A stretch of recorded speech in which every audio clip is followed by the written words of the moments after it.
ঐক্যমত্যী ছাত্র আন্দোলনের পক্ষ থেকে আগেই বলেছিলাম যে আমরা আওয়ামী লীগের বিচারটা আসলে সুনিশ্চিত বিচার দেখতে যাই। আমরা নির্বাচন নিয়ে অনেক বেশি কনসার্ন ছিলাম, এটা না, কারণ নির্বাচন কিন্তু গণতান্ত্রিক প্রক্রিয়ারই একটা অংশ।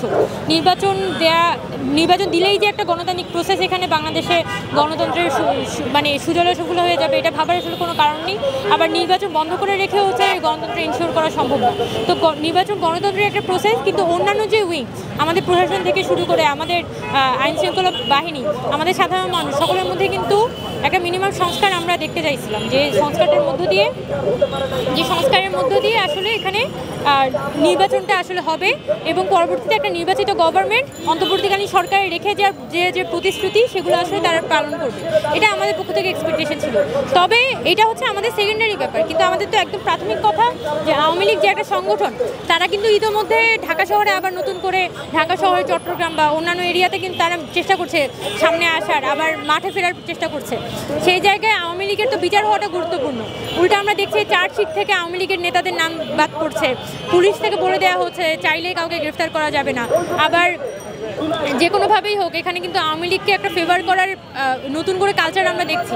তো সেই ক্ষেত্রে আমরা তো সন্দিহান যে আওয়ামী লীগ বিচারটা কি আদৌ হবে, বা নির্বাচিত গভর্নমেন্ট আসলে কি আদৌ আওয়ামী লীগের বিচারটা করতে পারবে। যখন একটা অন্তর্বর্তীকালীন সরকার, যেটা সব থেকে নিরপেক্ষ সরকার হিসেবে চিন্তা করা হয়, তারাই যদি বিচারটা ঠিকমতো করতে না পারে, তাহলে তো কখনো একটা নির্বাচিত সরকারের পক্ষে সেটা সম্ভব হবে না। তো আমাদের সেটা এক্সপেকটেশন থাকবে যে এখানে নির্বাচিত সরকারের আশায় না থেকে শুধু এই যে অন্তর্বর্তীকালীন সরকার যতদিন পর্যন্ত ক্ষমতায় আছে এই সময়ের মধ্যে যাতে আওয়ামী লীগের বিচারটা সুনিশ্চিত করা হয়, এবং আওয়ামী লীগ সংগঠন হিসেবে আমাদের কথা হচ্ছে আওয়ামী লীগকে বিচারিক প্রক্রিয়ার মধ্য দিয়ে এখানে নিষিদ্ধ হতে হবে। এত বড় একটা গণহত্যা চালানোর পরে আওয়ামী লীগের আসলে রাজনীতি করার কোনো অধিকার জনগণ হিসেবে আমি মনে করি না। তো স্বাভাবিকভাবে আওয়ামী লীগ আসলে কী প্রক্রিয়া নিষিদ্ধ হবে, কিভাবে তাকে আসলে মানে এখানে অনেকে আছে যে যেমন সরকারের পক্ষ থেকে একটা প্রসেসে যেতে পারতো, ট্রুথ অ্যান্ড রিকনসিলিয়েশনের মধ্যে যেতে পারতো, যে ট্রুথ অ্যান্ড রিকনসিলিয়েশন কমিশন করে যারা সরকারের দোষর ছিল তারা যদি হচ্ছে যে বর্তমান সরকারকে তারা কনফেস করে তারা কী কী ক্রাইম করেছে, সেটাও একটা প্রসেস হতে পারে, যেটা বিভিন্ন সময় আপরাইজাল পরবর্তী সময়ে বিভিন্ন দেশে হয়েছে।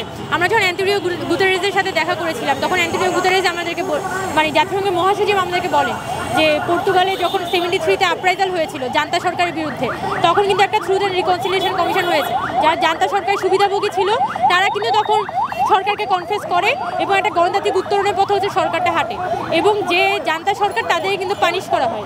সো একইভাবে কিন্তু আওয়ামী লীগকে পানিশ করার একটা ওয়ে তো বের করতে হবে, কিন্তু আমি তো দেখছি পুরো প্রসেসটা স্ট্যাগনেন্ট, মানে এখানে পুরো প্রসেসটা আসলে থমকে আছে। এইটা ছাড়া আসলে নির্বাচনের বিষয়ে কথা বলা তো আসলে সম্ভব না।